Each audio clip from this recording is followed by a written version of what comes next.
Assalamualaikum warahmatullahi wabarakatuh. Shalom, Om Waalaikumsalam. Swastiastu, Namo Buddhaya, dan salam kebajikan. Tentunya selamat sore buat Tribuners dimanapun Anda berada.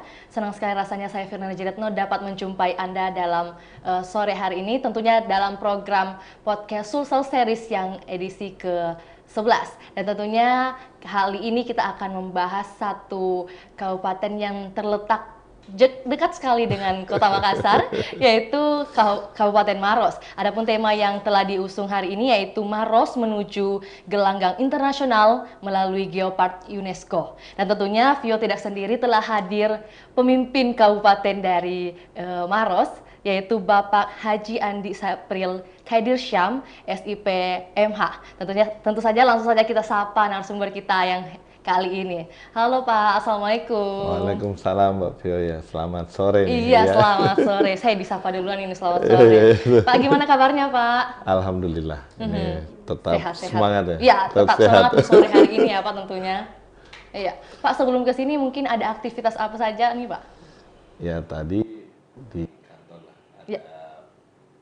pertemuan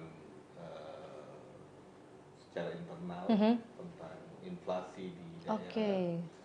Dan juga ada beberapa kegiatan seremoni. Ya, tentunya Bapak Bupati ini punya banyak kegiatan aktivitas ya Pak, yang tidak bisa dipungkiri nih. Pak, mungkin sebelum kita melangkah terlalu jauh terkait tema hari ini, ada baiknya kali ya Bapak Bupati Maros ini mungkin bisa sharing-sharing sedikit bagaimana sih proses perjalanan karir seorang Bapak Khaidirsyam ini sebelumnya menjadi Ketua DPRD ya Pak?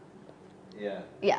Memang perjalanan karir ya ini kalau di dunia politik Ya. ya alhamdulillah saya sempat sebelum jadi bupati Ya. jadi anggota dewan selama 14 tahun. Ya. Ya, jadi ya di DPR pernah menjabat sebagai pimpinan DPR dan alhamdulillah pernah diamanahin jadi ketua DPRD Kabupaten Maros. Iya, alhamdulillah Pak. Terus Ya.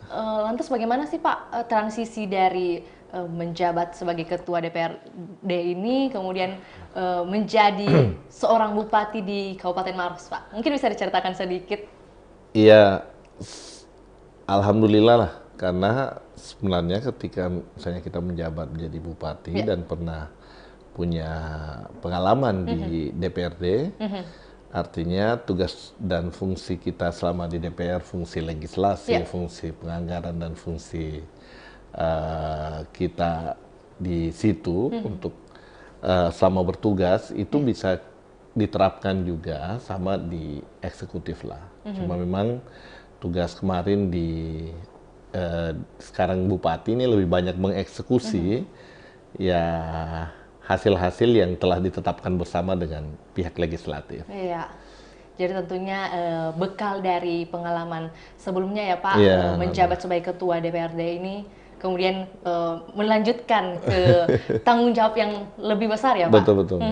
Pak, terkait Maros nih, kita berbicara terkait Kabupaten Maros. Seperti yang kita ketahui bahwa dari segi geografisnya Kabupaten Maros ini kan berbatasan dengan beberapa daerah ya Pak, seperti Bone, Pangkep, Makassar, dan intinya menjadi Trans Sulawesi nih ya Pak, kalau bisa dikatakan. Nah, pertanyaannya bagaimana sih cara seorang Khaidirsyam ini memimpin Kabupaten Maros Pak?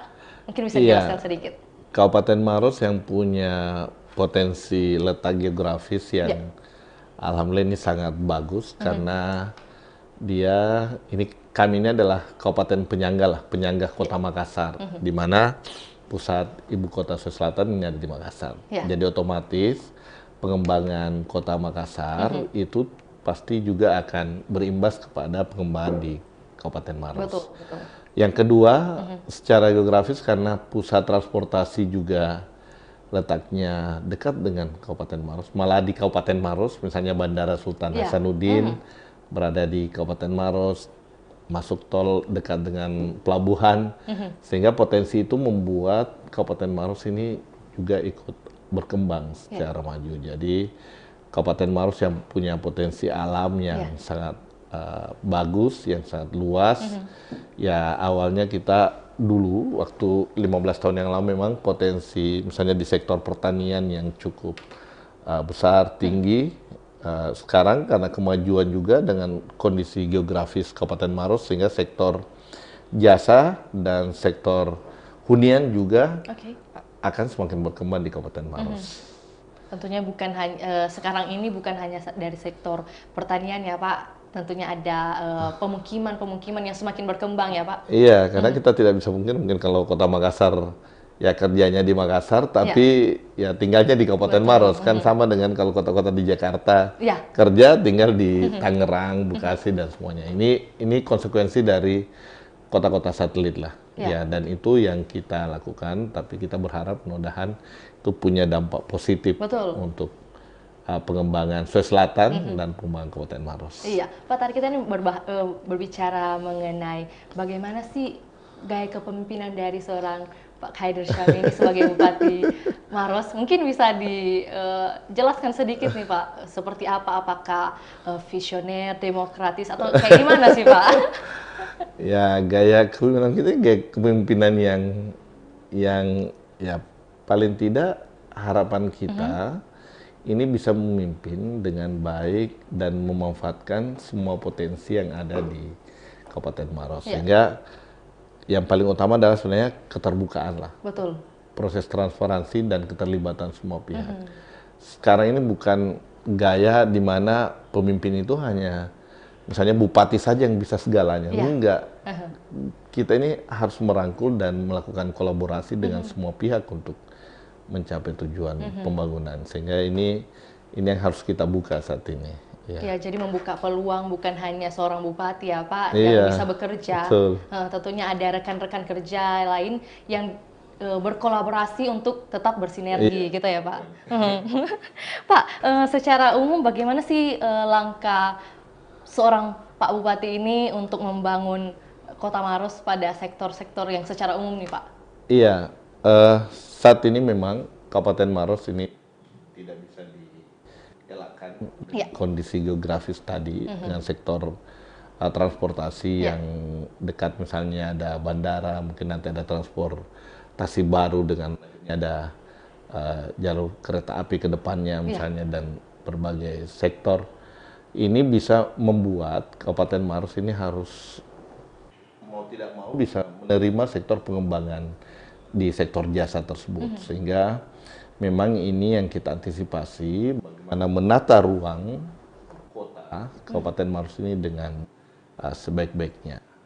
Yang kedua, memang saat ini jalur-jalur ya perhubungan, jalur antara kabupaten ini lagi kita harapkan bisa dibantu juga oleh baik provinsi maupun balai pemerintah, karena jalur Marosnya termasuk jalur yang padat. Karena betul, ya memang ya akhirnya kami juga sempat disampaikan bahwa Pak Bupati ini kalau kita lewat Maros ini kadang-kala macet. Ini kondisi memang yang menyebabkan kondisi jalan kita yang sudah tidak mencukupi dengan jumlah kendaraan yang semakin banyak saat ini. Sehingga jalur lingkar luar yang dulu ada program Minasata, kita sangat berharap ini bisa dilanjutkan untuk pembukaan jalur-jalur di luar di Kabupaten Maros. Nah, ini harapan kita, sehingga ke depan kita berharap pengembangan ini terus berlangsung. Tapi pada kesempatan kali ini, alhamdulillah di tengah pembangunan di berbagai sektor, ada hal yang kami juga punya potensi yang besar, yakni adalah pengembangan pariwisata. Dan inilah yang menjadi ya potensi yang cukup besar untuk kita kembangkan ke depannya. Pak, lantas tadi kan dikatakan bahwa banyak nih masukan-masukan dari masyarakat mungkin yang sering mengeluh terkait kepadatan nih di jalan-jalan, ruas jalan Maros ini. Lantas langkah apa yang sudah dilakukan oleh pemerintah terkait hal ini, Pak? Ya, untuk persoalan kemacetan yang biasa mungkin terjadi di jam-jam ini, sebenarnya di jam-jam padat lah, jam sore ataupun pagi. Ya memang alhamdulillah kita sudah memberikan, dibantu oleh pihak kepolisian dan perhubungan untuk memperlancar arus lalu lintas yang ada. Cuma memang kadangkala ketika ada kendaraan yang mungkin mogok dan mungkin ada persinggahan di pinggir jalan yang parkir di sembarang tempat, itu akhirnya membuat juga crowded jalan tersebut. Ini yang kita lagi usahakan supaya ini tidak terjadi di jam-jam padat tersebut.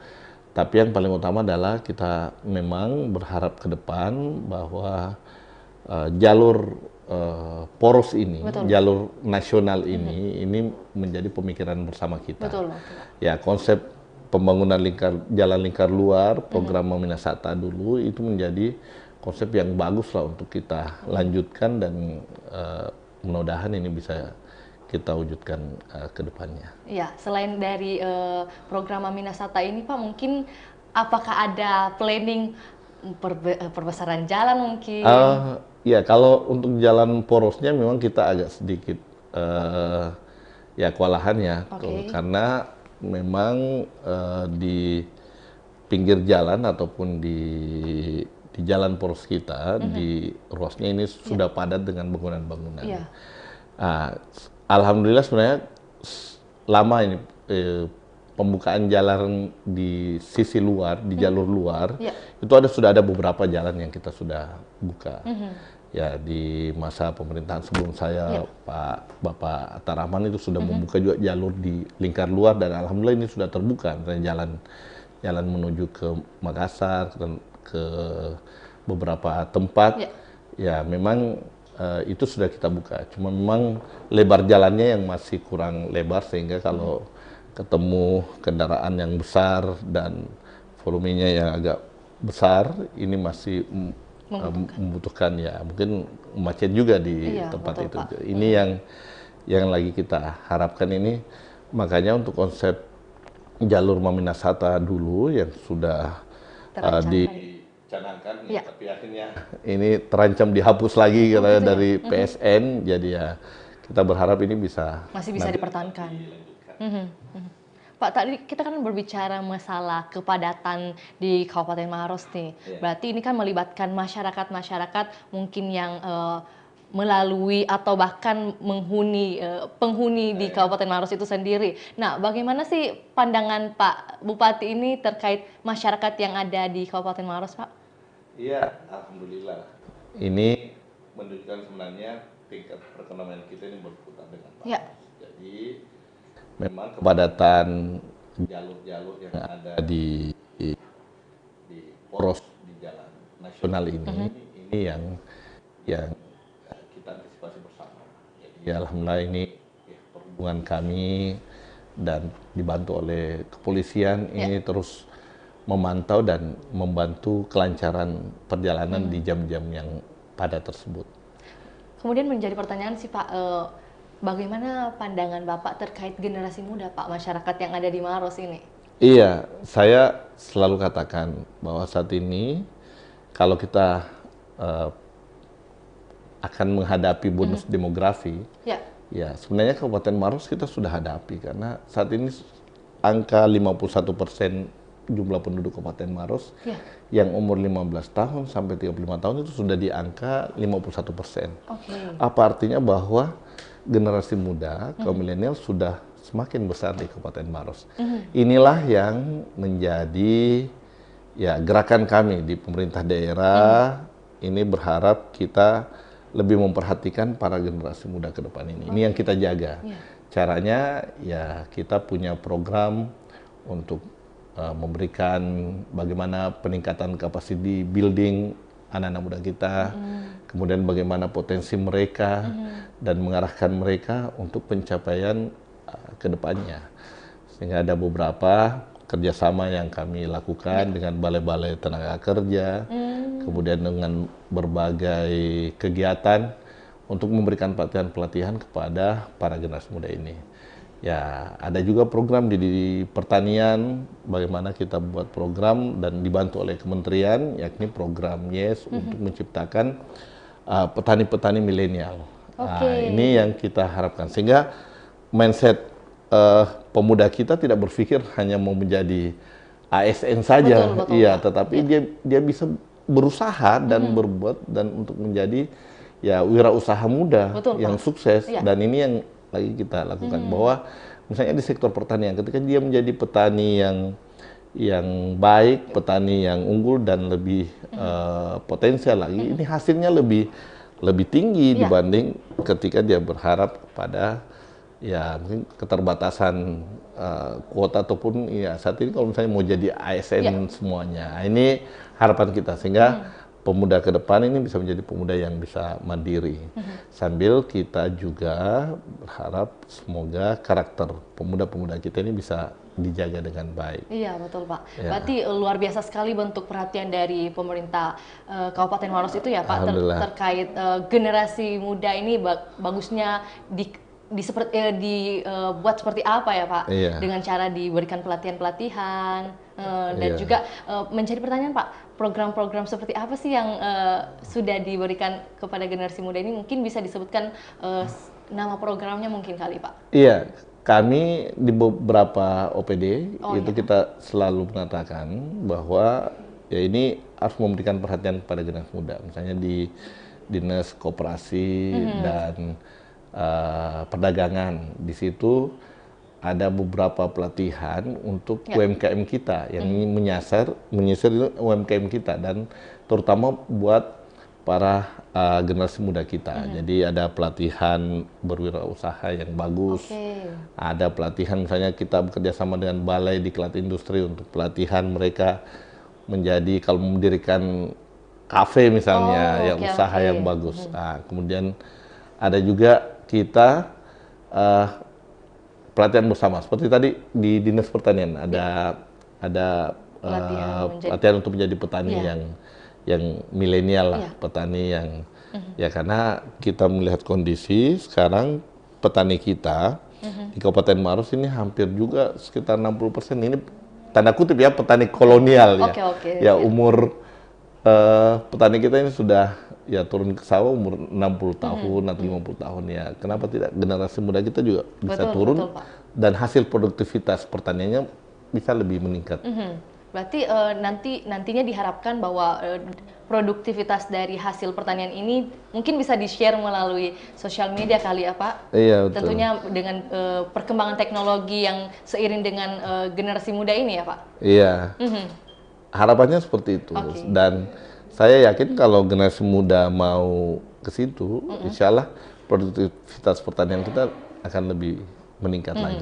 Nah, Pak, berbicara mengenai produktivitas nih, lantas bagaimana PAD dari Kabupaten Maros itu di tahun 2022, Pak? Iya, memang COVID kemarin, ya kondisi COVID ini membuat semua sektor kita terpuruk. Jadi semua beberapa sektor ini kondisinya sangat terpuruk sekali. Ya, saya sendiri menjadi bupati di mana memang kondisi COVID ini lagi melanda. Peningkatan ekonomi kita itu sampai di angka minus 10%. Dan ya bersyukur saya alhamdulillah di tahun 2021 tahun lalu ini kita sudah mulai membangkitkan kembali perekonomian kita. Dan tahun ini untuk peningkatan ekonomi kita sudah di angka positif plus 1%. Itu artinya kita ya sebenarnya sudah melampaui target RPJM, di mana DPR RPJM ternyata kita masih di angka minus 1%, karena kondisi kita ini baru bangkit dari kondisi COVID yang memang membuat sektor-sektor pendapatan kita agak terpuruk.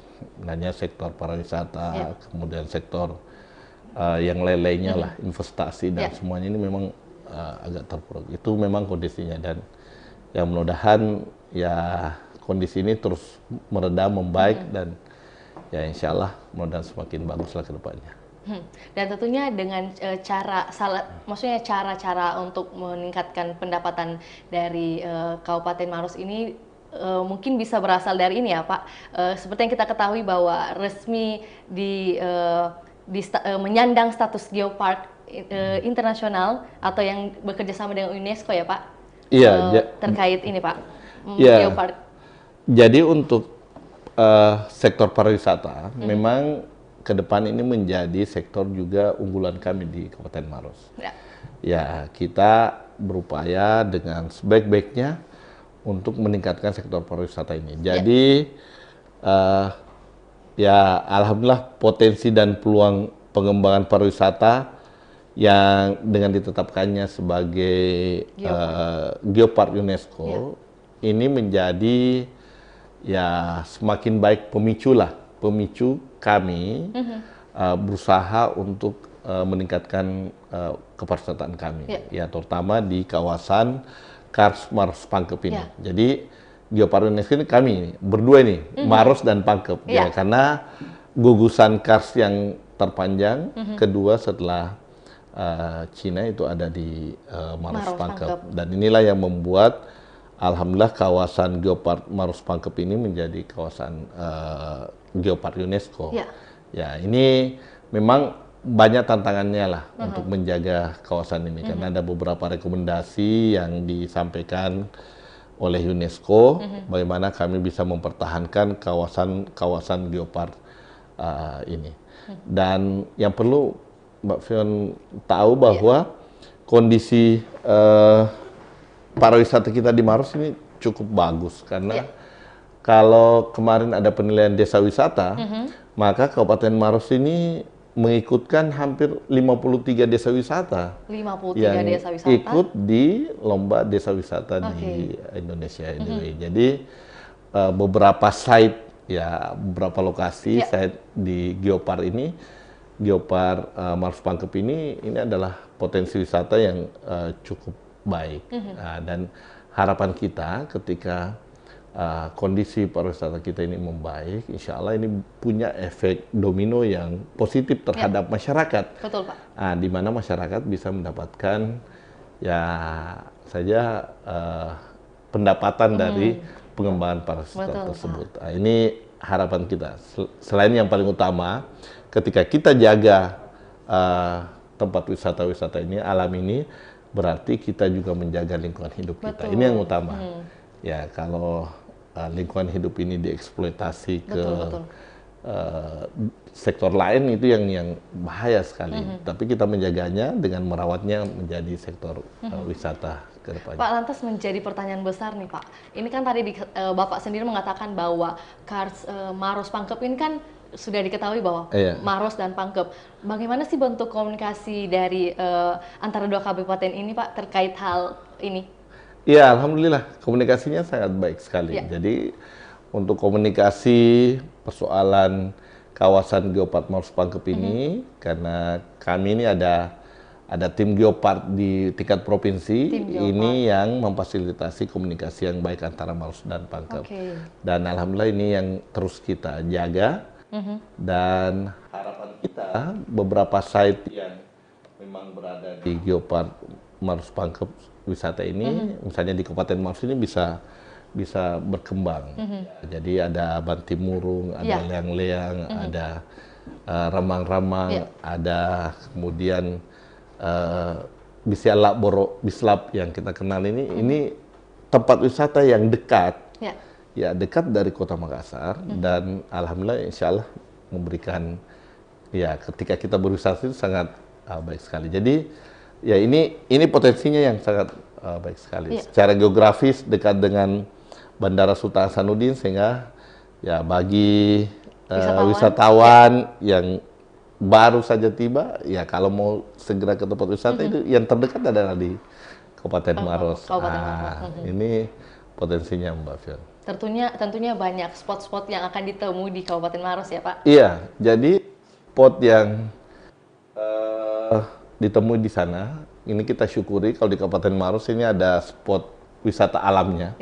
Ini kita sudah ada wisata alam, ada air terjun, ada kawasan Kars yang paling juga membuat kita bersyukur karena spot peninggalan-peninggalan prasejarahnya. Jadi ya kita sudah mungkin kita sudah pernah baca bahwa di Maros ditemukan lukisan tertua 45.000 tahun yang lalu. Ada DNA tertua 7.000 tahun yang lalu. Ini menunjukkan bahwa peradaban dunia yang diklaim misalnya lukisan tertua ada di Spanyol, ternyata ada di Sulawesi Selatan, ada di Kabupaten Maros 45.000 tahun yang lalu. DNA tertua ini menunjukkan bahwa peninggalan-peninggalan sejarah ini menjadi bukti Ya, peradaban dunia juga ada di betul. Sulawesi Selatan. Nah, Tentunya ini banyak ya potensi. inilah potensi yang harus kita Lestarikan. lestarikan, Iya. kita jaga, dan insya Allah dengan penetapan misalnya Maros menjadi Geopark UNESCO, harapan kita ke depannya ya kita berharap ya Kabupaten Maros ini di sektor pariwisata bisa semakin meningkat, berkembang. Iya. ya, berkembang. Dan harapan utamanya adalah ketika dunia pariwisata ini berkembang, maka akan berimbas pada efek ya mudah-mudahan masyarakat bisa mendapatkan kesejahteraan di Betul situ sekali, juga. Pak. Ya. Pak, kita kembali sedikit nih. Iya, Tadi kan siap-siap. pertanyaan saya ini, bagaimana sih komunikasi dari kedua kabupaten ini? Ya. Pak, menjadi pertanyaan lagi nih, bagaimana intervensi dari pemerintah pusat terhadap hal ini, Pak? Iya, alhamdulillah untuk persoalan di Geopark UNESCO ini, Ya. pemerintah pusat ini memberikan perhatiannya. Ya, dulu ya sempat ada kunjungan Bapak Menteri, Pak Sandiaga Uno di lokasi, di salah satu site di lokasi kita, di Ramang-Ramang, dia juga memberikan dukungan terhadap itu. Nah, kemudian juga dukungan dari pemerintah provinsi, Ya. yang dimana pemerintah provinsi juga memberi perhatian yang besar terhadap pengembangan kawasan Geopark UNESCO ini. Ya, baru-baru ya kami menerima bantuan dari pemerintah provinsi untuk memperbaiki beberapa fasilitas yang ada di kawasan site Ramang-Ramang. Ya, ini bantuan yang diberikan oleh pemerintah provinsi kepada Kabupaten Maros. Tentunya bukan semata-mata jadi tugas Kabupaten Maros sendiri ya, Pak. Iya. Tentunya ada campur tangan dari Provinsi Sulawesi Selatan. Nah, ini yang kita syukurilah bahwa pemerintah provinsi ini punya perhatian besar juga terhadap pengembangan Geopark, kawasan Geopark ini. Betul, Pak. Pak, lantas dari beberapa yang sudah disebutkan ini ada bantuan dan juga tentunya spot-spot yang disebutkan dari Kars Maros Pangkep ini, apakah ada hambatan-hambatan yang terjadi pada saat pengelolaannya, Pak? Iya, jadi memang dalam pengelolaan kawasan pariwisata ini memang yang kita harapkan bisa kita lakukan adalah membuat masyarakat di kawasan tersebut menjadi masyarakat yang sadar wisata. Nah, ini yang utama. Sadar wisata. Ya, kita mungkin mencontoh daerah-daerah yang pengembangan pariwisatanya sudah maju, misalnya Bali lah. Ini kan selalu kita ambil contoh Bali sebagai provinsi pariwisata. Ya, di mana masyarakatnya juga memang menjaga ya bisa menjadi masyarakat yang sadar wisata lah. Betul. Sehingga alhamdulillah Kabupaten Maros ini kita sudah melatih beberapa namanya pokdaris yang ada di desa-desa wisata ini, kelompok sadar wisata. Kita latih bagaimana mereka bisa ya menjaga kebersihan di tempat wisata tersebut. Kita latih bagaimana dia menjadi guide yang bagus di tempat tersebut. Bagaimana kita menjaga keamanan ya di tempat wisata tersebut.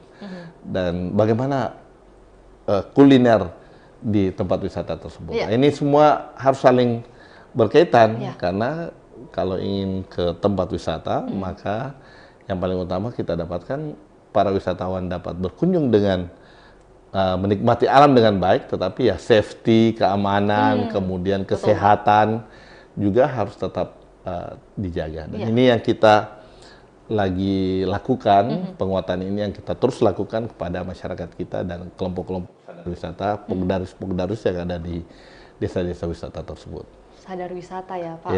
Menarik sekali ini, sampai dilahirkan juga didik-didikan untuk melestarikan dari wisata-wisata yang ada di Kabupaten Maros, Pak. Tentunya ini untuk kepentingan konservasi, juga edukasi, serta bagaimana tetap mempertahankan pembangunan pemberdayaan manusia ya, Pak, di Kabupaten Maros. Lantas Pak, setelah Geopark UNESCO ini, mungkin apalagi rencana yang akan dilahirkan oleh seorang Pak Bupati ini? Iya, kita sebenarnya masih punya tantangan berat di Geopark UNESCO ini. Jadi Kabupaten Maros ini baru masuk di penilaian. Artinya penilaian UNESCO ini masih ada tahapan selanjutnya. Jadi ketika hasil penilaian kawasan Geopark Maros Pangkep ini di Thailand baru-baru, dan alhamdulillah penilaiannya di situ menurut tim Geopark kita ini tidak ada koreksi dari tim UNESCO yang akan dilakukan, tetapi ada beberapa rekomendasi yang diberikan ke kami untuk menjadi perhatian kami. Jadi nanti kita insya Allah di tahun 2023 kita akan melakukan perbaikan-perbaikan dan rekomendasi dari Geopark tersebut.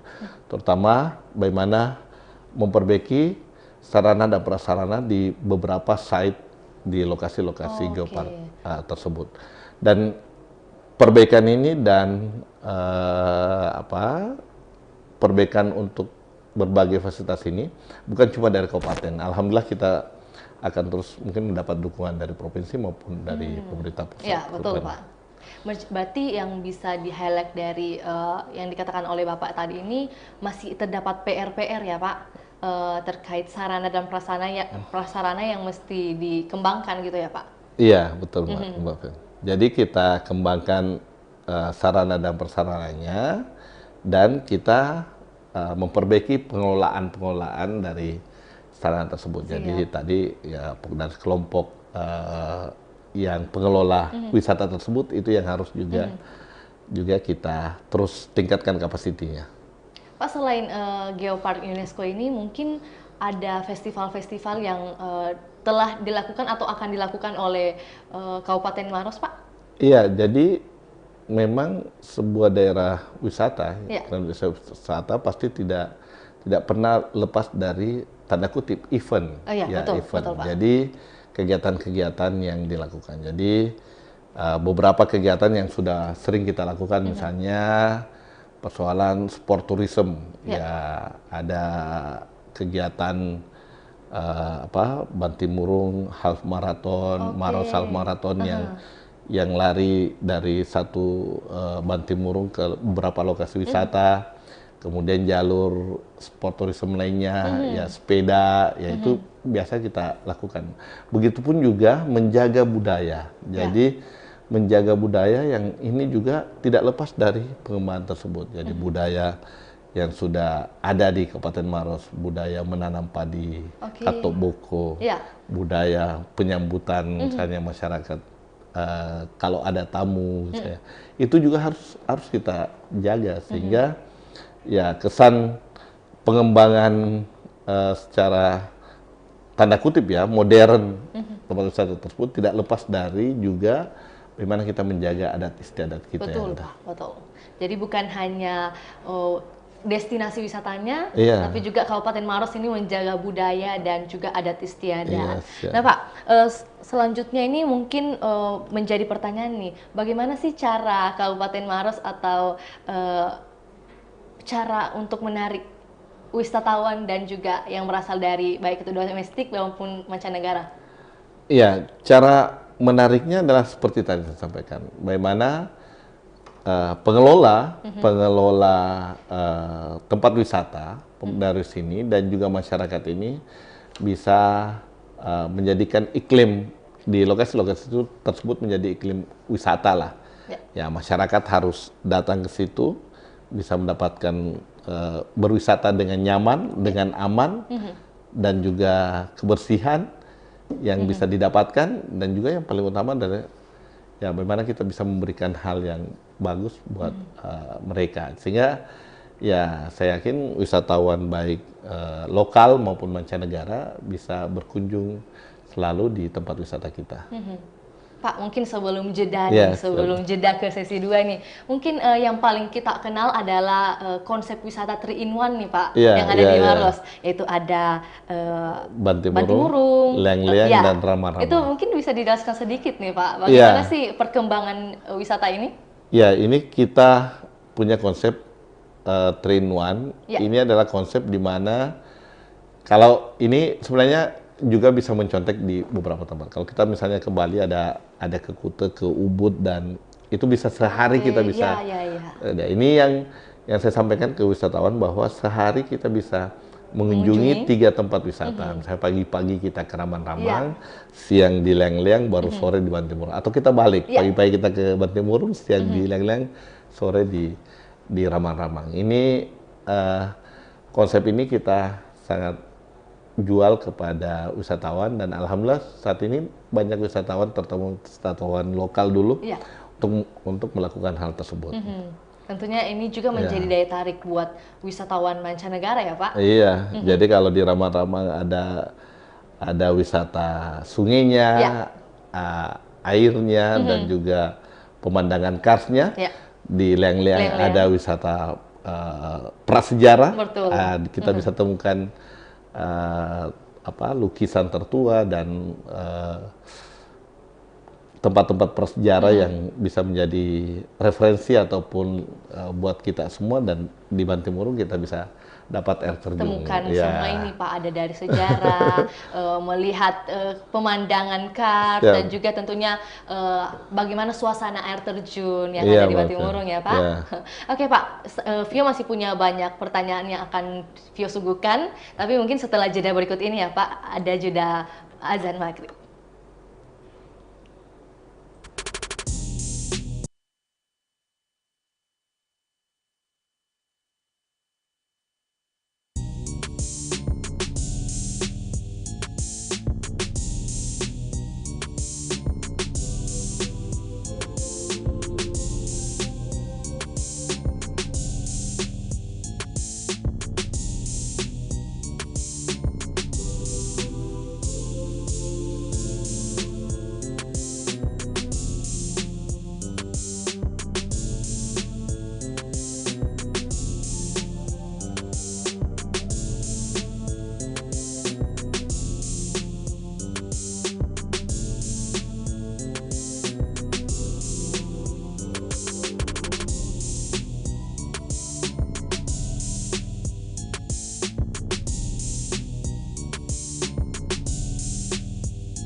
Ya, Tribuners, masih berjumpa lagi dengan saya Firna Jeretno dan tentunya masih bersama narasumber kita pada sore maghrib hari ini, yaitu Bapak Khaidir Syam. Bagaimana Pak? Iya Pak.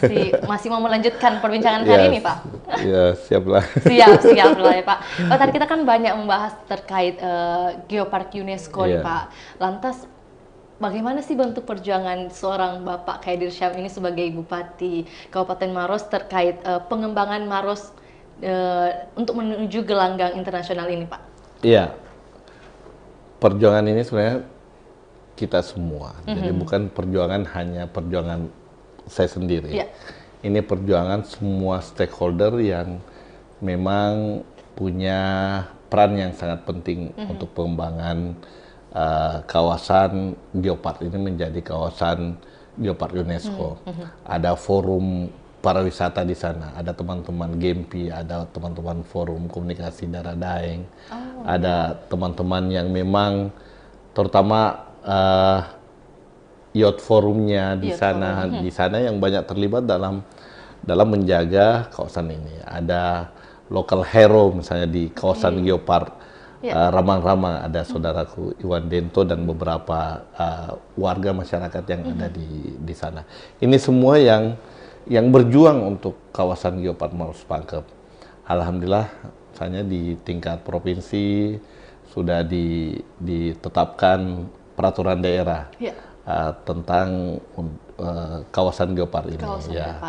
Ya, kami juga hadiri kemarin ada peluncuran buku. Ya, kayak Irfan ini ya, anggota DPRD provinsi yang menulis tentang bagaimana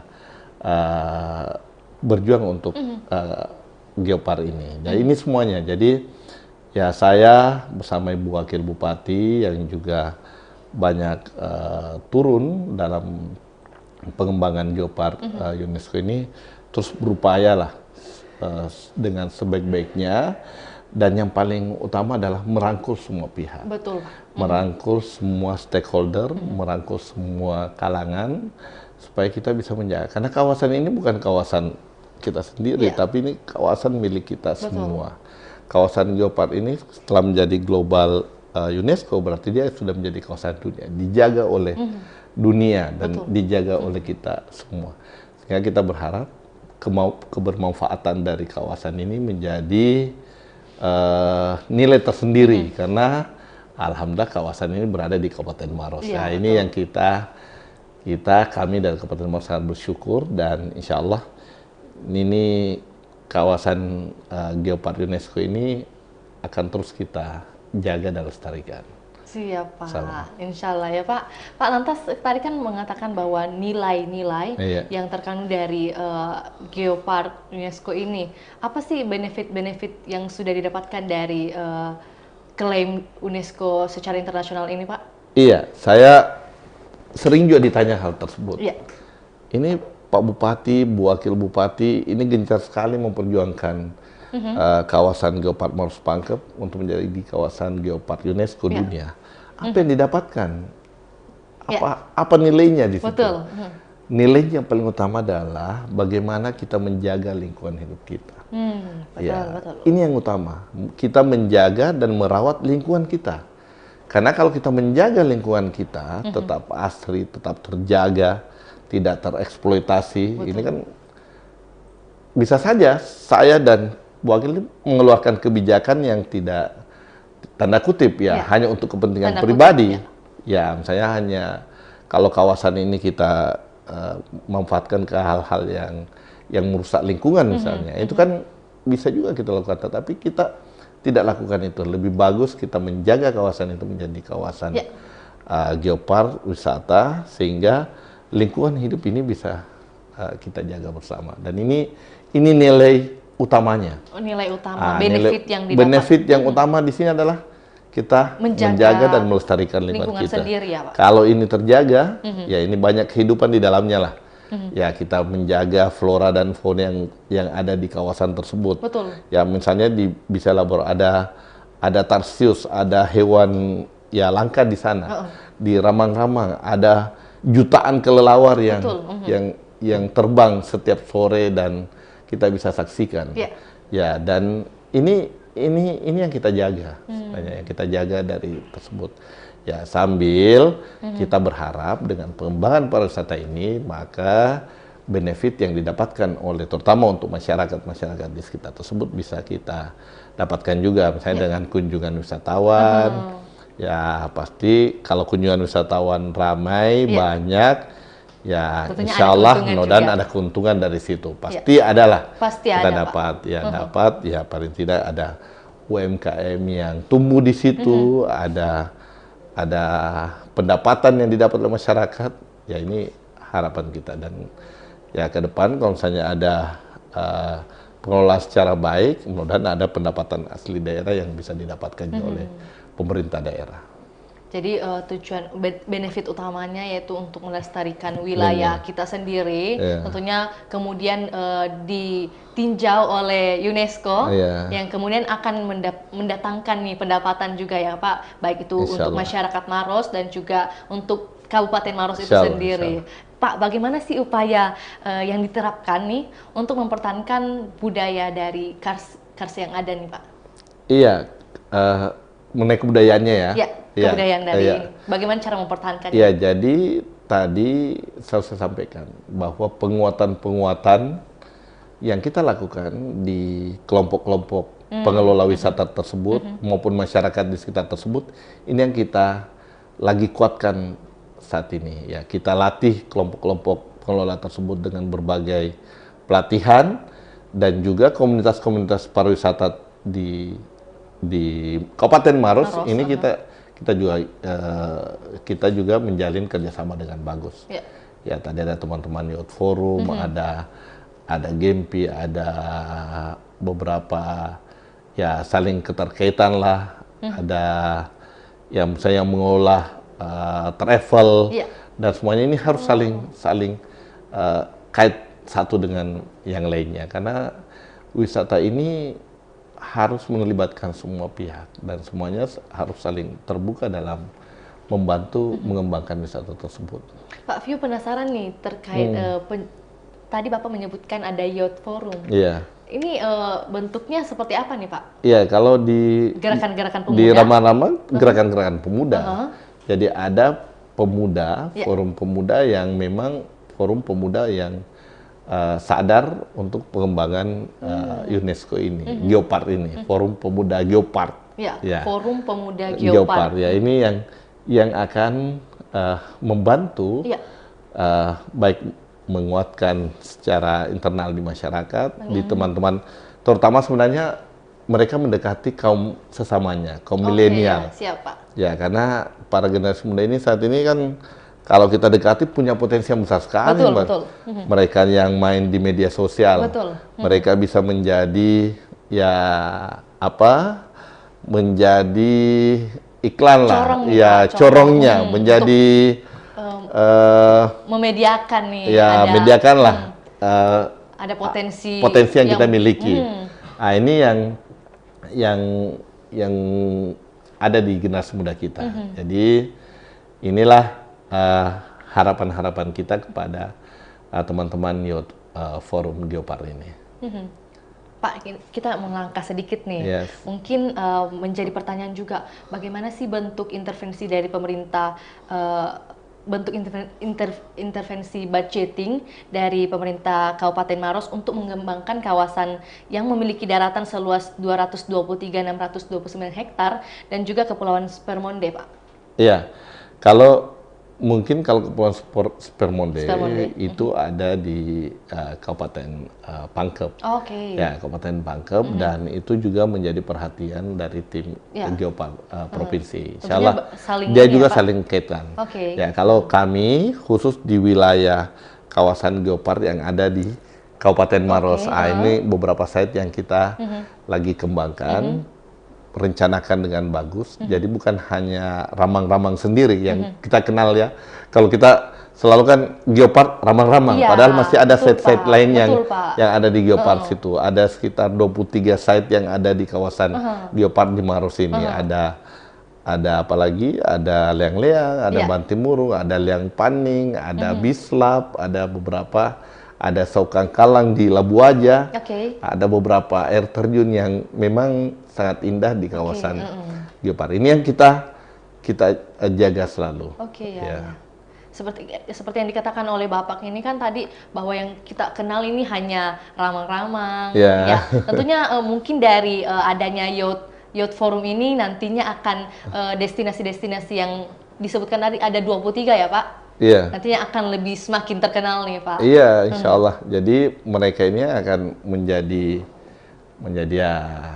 bisa melihatlah potensi apa yang bisa dikembangkan dan potensi apa yang bisa dikabarkan. Betul Pak. Melalui media-media sosial. Saat ini tidak bisa pungkiri ya ada media sosial. Bisa share tempat-tempat yang dikunjungi. Betul. Dan ya bisa juga memberikan perhatian kepada masyarakat di desa-desa di wisata tersebut. Tentunya para pemuda-pemuda nanti ini diharapkan punya ide-ide cemerlang ya Betul Pak, sekali. untuk bagaimana membuat wisata-wisata di Kabupaten Maros semakin meningkat nih Pak, Iya, betul, dan Mbak terkenal. Ya betul Pak. Pak, terkait ini kan tadi disebutkan bahwa Maros ini merupakan kota penyangga. Iya. Nah lantas bagaimana sih bentuk kontribusi untuk pengembangan Sulawesi Selatan dari Kabupaten Maros Pak? Iya. Pengembangan Sulawesi Selatan, Ya.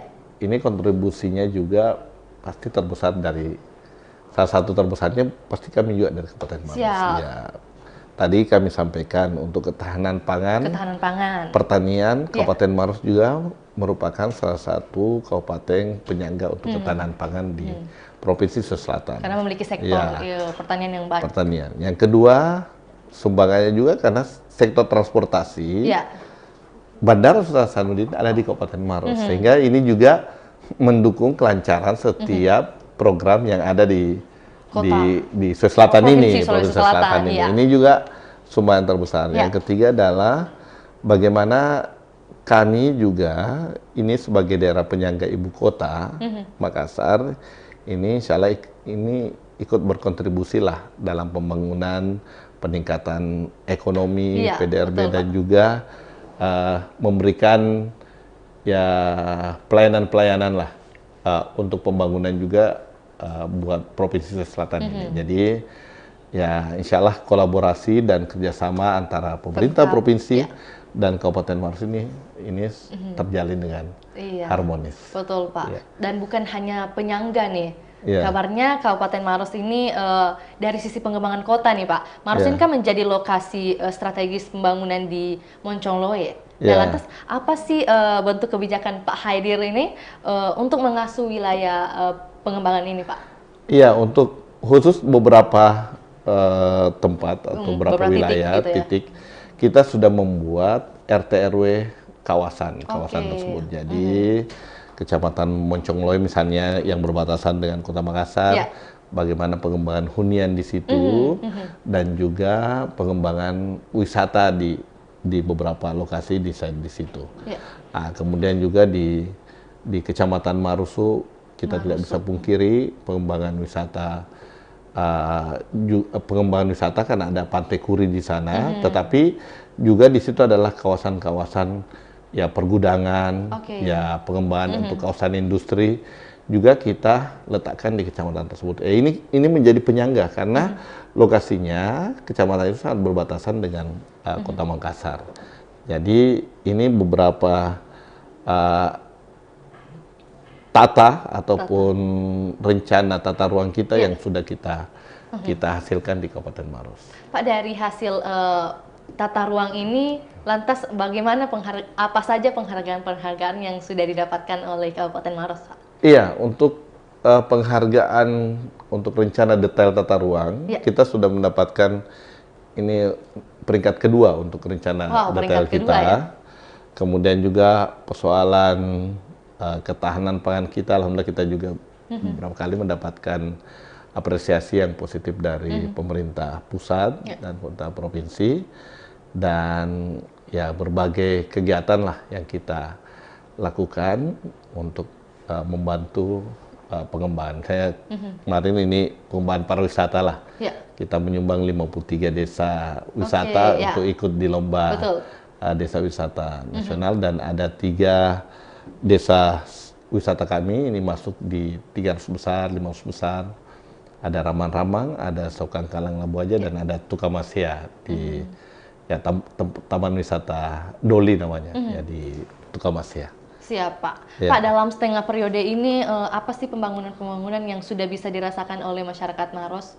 Mungkin pembangunan pantai. Ya, yang paling utama bahwa saya bersama Bu Wakil Bupati ini baru memimpin 1 tahun, sekitar 1 tahun 8 bulan lah. Berarti bisa dikatakan setengah periode ya Pak? 1 tahun 8 bulan. Kalau sekarang yang mungkin masanya cuma 4 tahun, ya masuk setengah periode, 1 tahun 8 bulan. Ya, di 1 tahun 8 bulan ini alhamdulillah capaian yang paling utama kami syukuri adalah bagaimana peningkatan PDRB kami semakin membaik. Ya, karena dari kami awal kondisi COVID itu minus 10%, alhamdulillah hari ini sudah plus 1%. Plus 1%. Ya, ini yang kita harapkan terus kita jaga pengembangannya. Yang kedua, tetap perbaikan infrastruktur di Kabupaten Maros kita lanjutkan pembangunannya. Jadi pembangunan sustainable development ini kita lanjutkan. Ya, pembangunan jalan yang belum diperbaiki, ada pembangunan jembatan yang kita lakukan penuntasan, pembangunan kantor-kantor pemerintahan yang kita tuntaskan juga ada beberapa, dan juga perbaikan sarana dan prasarana di beberapa kecamatan. Itu yang kita lagi lakukan saat ini.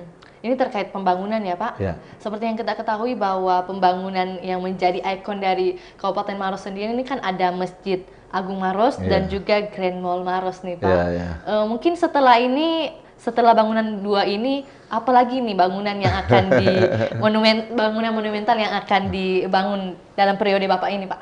Iya, jadi kalau bangunan monumental, nah yang paling utama saat ini kita tuntaskan dulu pembangunan di beberapa kecamatan yang memang harus kita lanjutkan. Ya, ada jembatan di Tompok Bulu yang harus kita lanjutkan pembangunannya. Gitu ya, Pak? Ada jembatan di Malawa yang perlu kita perbaiki.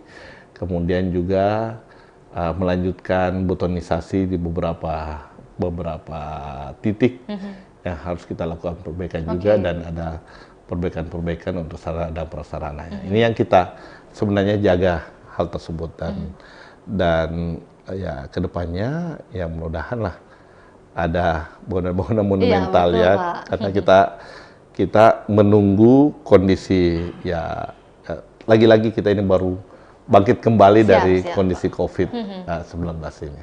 Berarti untuk saat ini lebih ke bagaimana mengedepankan program prioritas ya Pak. Tentunya dengan adanya jembatan-jembatan yang tadi disebutkan, tentunya menjadi fundamental nih Pak, menjadi hal-hal yang dasar tapi penting. Ya, penting lah untuk itu. Itu sarana secara fisik. Betul. Tetapi kita juga saat ini mengembangkan secara peningkatan SDM-nya. Ya, perbaikan sarana prasarana pendidikan, kemudian bagaimana perbaikan sarana prasarana yang bagi organisasi-organisasi masyarakat. Ya, ini harapan kita bisa juga lakukan. Dan tadi yang paling utama pengembangan SDM lewat pelatihan-pelatihan generasi muda kita dan masyarakat kita untuk sektor di UMKM dan berbagai sektor lainnya. Luar biasa sekali perhatian dari pemerintah Kabupaten Maros ini ya Pak, terkait sektor pendidikan dengan melihat bagaimana potensi-potensi yang dimiliki oleh generasi muda ya Pak. Iya, alhamdulillah Mbak. Iya, Pak, apa sih terobosan Anda untuk pembangunan Maros ini? Iya. Apa sih terobosan yang dilakukan oleh Pak Haidir untuk pembangunan Maros? Iya, untuk terobosan awal kami, memang saya bersama Bu Wakil Bupati ini melakukan langkah-langkah prioritas. Yang pertama tadi yang saya sampaikan, ketika kita di kondisi COVID ini terpuruk ekonomi kita, maka kita berusaha semaksimal mungkin untuk menggerakkan perekonomian, terutama di sektor, baik sektor pertanian ataupun sektor jasa dan semuanya. Dan alhamdulillah ini sudah naik dengan angka positif. Yang kedua, kita perhatiannya kepada generasi muda kita ke depan. Ya, bagaimana anak-anak muda kita bisa mendapatkan pelatihan-pelatihan supaya bisa mandiri, dan kita buka ruang kerjasama dengan berbagai pihak untuk memberikan perhatian kepada generasi muda kita. Ya, di sektor di pertanian kita ciptakan petani-petani milenial dan juga ada beberapa pelatihan. Kemudian yang ketiga, alhamdulillah saya bersama Bu Wakil menjaga lingkungan kita, pariwisata kita, dan ya sekarang ya mudah-mudahan kita mendapatkan pengakuan Geopark UNESCO pada kesempatan kali ini.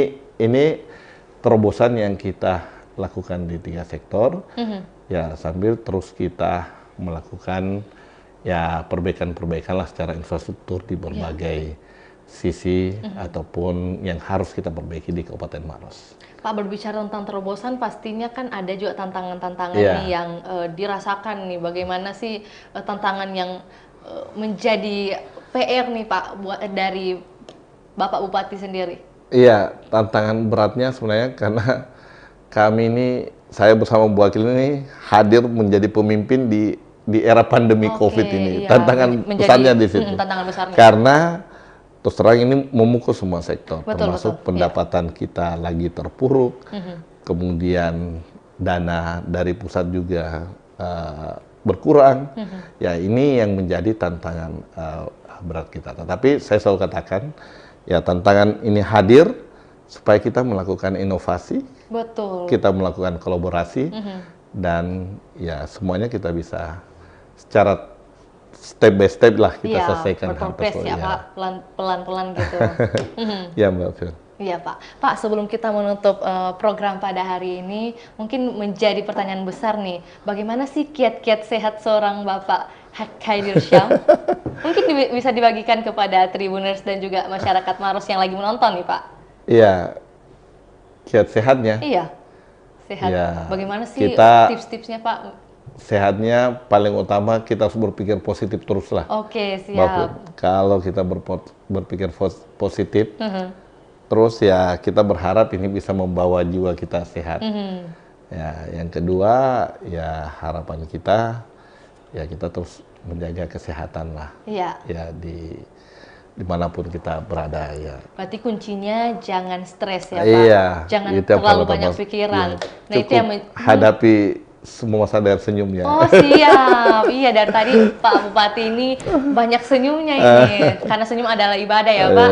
Pak, sebelum kita menutup nih, boleh minta kesediaan Bapak untuk mengucapkan selamat hari ulang tahun buat Provinsi Sulawesi Selatan yang ke-353. Bagaimana harapannya buat Provinsi Sulawesi Selatan Pak? Silakan. Ya. Pada kesempatan kali ini saya Haidir Syam Bupati Maros ini mengucapkan selamat ulang tahun pada Sulawesi Selatan yang ke-353 tahun. Insya Allah Sulawesi Selatan kita optimis terus tumbuh, berkembang dan menjadi provinsi yang terdepan di Indonesia. Amin. Harapan kita ke depan, dan kita berharap semoga kolaborasi dan kebersamaan antara pemerintah provinsi dan kabupaten terus terjaga dan terus terjalin dengan baik.